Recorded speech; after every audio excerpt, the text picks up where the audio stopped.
What's up, guys? I'm Darks in Darkness. Now, today I'm going to be showing you my original tactical belt loadout and how I've kind of changed it over the time and how I've used it. So first I'll look at the belt and then I'll talk about some of the accessories. So it's just it's a budget belt. It's not super expensive. I think it's the Black Hawk tactical belt. Yeah, Black Hawk tactical belt. So you can find it on eBay, quite inexpensive. On the side, there is a 3 M4 magazine pouch. So basically I had that on there, and what I used to do before I got my extended Glock magazines, I should say, I used to have 2 grenades and my walkie-talkie. Just because this was kind of the pouch setup I always had my dump mag pouch at the back. I had 2 small pistol mag pouches which held my original Glock mags and my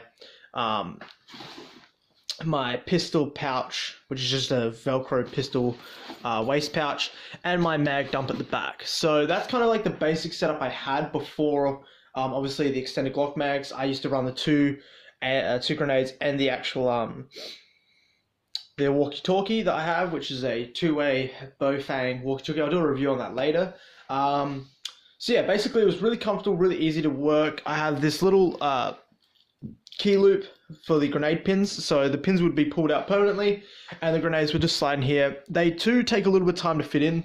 They're quite snug, but when you leave them in there for multiple games in a row, and you know, depending where you're at, depends if you actually get to use them or not, they're quite easy to just pull out.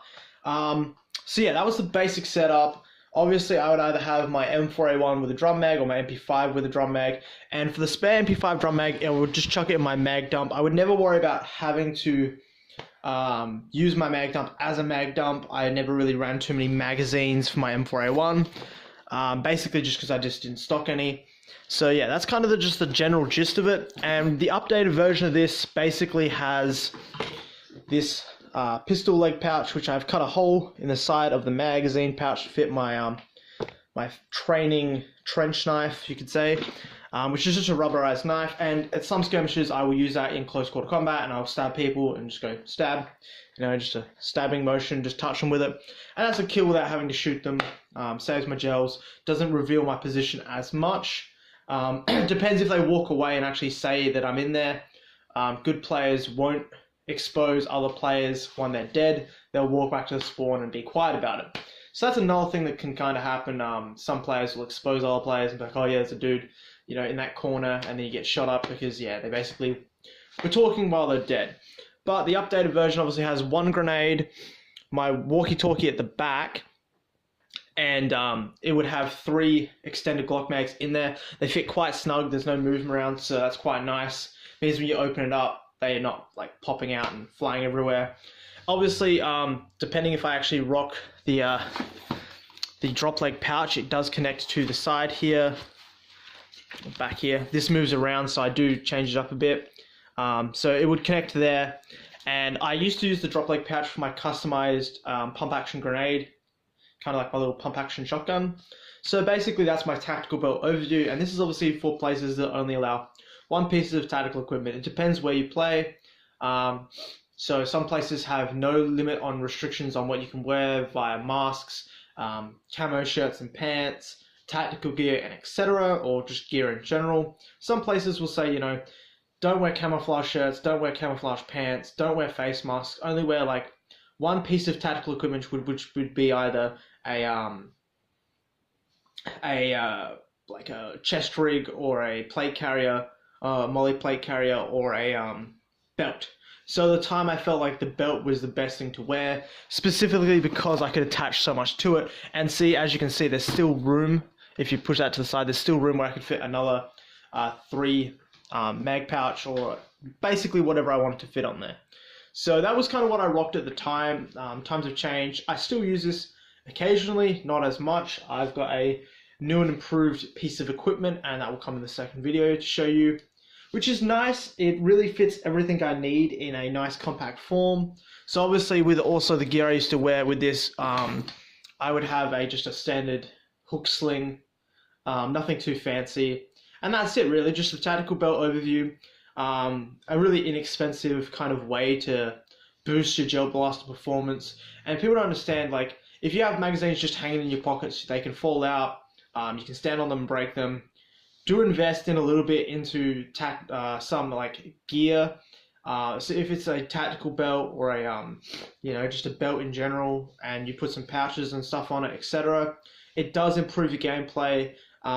One thing to recommend, if you do invest in a tactical belt, get used to where you position everything and be comfortable with it, because obviously it's just for you. You're not swapping this belt with a friend.